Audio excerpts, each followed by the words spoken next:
أعوذ بالله من الشيطان الرجيم. بسم الله الرحمن الرحيم.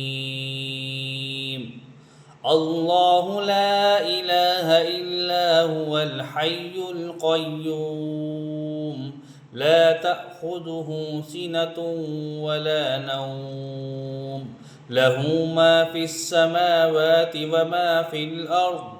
من ذا الذي يشفع عنده إلا بإذنه، يعلم ما بين أيديهم وما خلفهم، ولا يحيطون بشيء من علمه إلا بما شاء. وسع كرسيه السماوات والأرض، ولا يؤوده حفظهما وهو العلي العظيم.